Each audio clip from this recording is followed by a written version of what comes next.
T'en as marre des pâtes brisées industrielles? Apprends à la faire avec moi en 5 petites minutes. Hey, nouveau jour, nouvelle vidéo. Aujourd'hui, la pâte brisée. Je vais utiliser la cuve de mon batteur munie de la feuille. On commence par la farine et on enchaîne avec le sel. Et je viens mélanger ça à basse vitesse dans mon batteur pendant quelques secondes. Je vais ensuite venir y incorporer mon beurre à température ambiante. Vous pouvez voir que je l'ai coupé en tout petits morceaux, ça permet de l'incorporer plus facilement. Je vais donc l'incorporer petit à petit dans ma farine. Comme le dit la pâte brisée, il faut simplement briser le beurre dans la farine. Il peut rester de petits morceaux, ça ne pose pas problème, ça va venir fondre par la suite. J'ajoute ensuite de l'eau que j'ai passé quelques secondes au micro-ondes pour qu'elle soit bien à température ambiante. Ici, j'ai la quantité d'eau idéale pour ma recette. La pâte brisée ne doit pas être trop travaillée, c'est pourquoi je vais finir par la travailler à la main. Si on a une pâte trop pétrie, on risque d'avoir un peu de misère à l'étaler.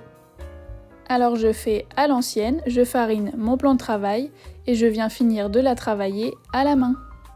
Je viens faire en sorte que mes ingrédients soient bien mélangés. Ici, le but n'est pas d'obtenir une pâte absolument lisse. Le plus important est qu'elle ne colle pas trop et qu'on puisse en obtenir une belle boule.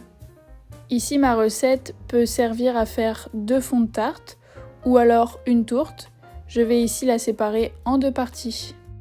Donc là, j'ai mis mes pâtes dans du film alimentaire. À partir de maintenant, on va la faire reposer au réfrigérateur ou au congélateur. Ça dépend si vous prévoyez de l'utiliser plus tard ou tout de suite. Je vais donc en placer une pendant 1 heure au réfrigérateur et je mets la deuxième au congélateur. Elle peut se conserver là-dedans pendant 3 mois. Cette recette est maintenant terminée et on se retrouve très bientôt dans une nouvelle vidéo où on pourra l'utiliser. Merci d'avoir regardé cette vidéo jusqu'à la fin. N'hésite pas à liker, à commenter et à t'abonner si c'est pas déjà fait. Et je te laisse avec la petite histoire si ça t'intéresse. Et nous on se dit à la prochaine!